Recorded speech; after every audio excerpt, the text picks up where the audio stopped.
एक रानी जो अपने सौतेले बेटे के साथ भोग विलास करना चाहती थी। रानी बोली, रूप तू क्यों फालतू की जिद पे अड़ा है, भूल जा सब बातों को और आजा मेरे पास। इतना कह रानी रूप का हाथ पकड़ लेती है और उसे अपनी ओर खींचती है। रूप तुरंत हाथ छुड़वाता हुआ कहता है, मौसी, लगता है आपने अपनी लाज और लज्जा बिल्कुल त्याग दी है। आपको शर्म आनी चाहिए ये सब करते हुए। जब रानी चंद्रिका ने देखा कि ये तो किसी तरह भी मानने वाला नहीं है, तब रानी बोली, देख रूप, अगर तू मेरी बात नहीं मानेगा तो बहुत पछताएगा। अभी तूने मेरा प्यार ही देखा है, मेरे क्रोध से अभी तू अनजान है। रूप ये कहते हुए चल पड़ा। ठीक है मौसी, जो तुम्हें करना हो कर लेना, मैं जा रहा हूँ। रानी चंद्रिका गुस्से में बोली, तुम मेरी इच्छाओं को दबा कर जा रहे हो, इसका परिणाम भुगतने के लिए तैयार रहना। जब राजा के आने का समय होता है तो रानी अपने कपड़े फाड़ लेती है, गहने उतार फेंकती है और बिस्तर पर पड़कर सुबक सुबक कर रोने लग जाती है। राजा आकर रानी की ऐसी हालत देख दंग रह जाता है और पूछता है, क्या हुआ रानी? तब रानी रोते हुए अपना त्रिया चरित्र दिखाती है और कहती है,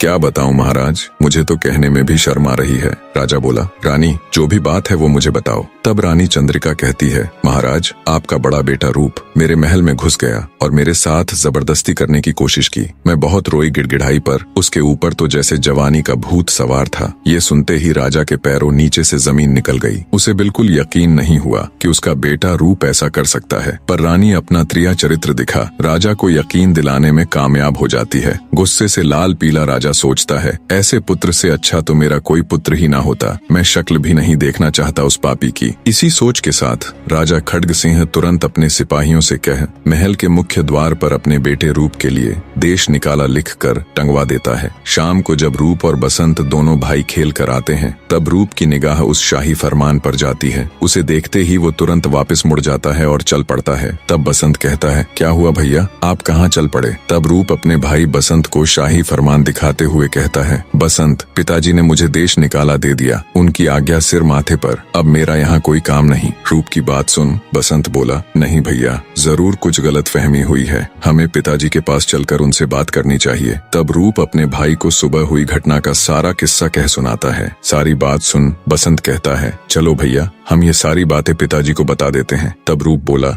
नहीं बसंत, अब समय निकल चुका है। पिताजी फैसला करने से पहले अगर हमको बुलाते और पूछते तो हम उन्हें सारी हकीकत बताते, लेकिन अब कोई फायदा नहीं भाई। तब बसंत रोता हुआ कहता है, भैया, मैं भी आपके साथ चलूंगा। बसंत की बात सुन रूप बोला, नहीं बसंत, देश निकाला तो मुझे मिला है, तुम मेरे साथ कहाँ दर दर की ठोकर खाते फिरोगे? बसंत बोला, नहीं भैया, आपके सिवाय मेरा इस दुनिया में कोई नहीं है, और जो आज आपके साथ हुआ है वो कल मेरे साथ भी तो हो सकता है। रूप उसकी बात मान लेता है। दोनों भाई अपने शाही वस्त्रों को त्याग भरे हृदय से राजा की नगरी को छोड़ चल पड़ते हैं। बने रहे।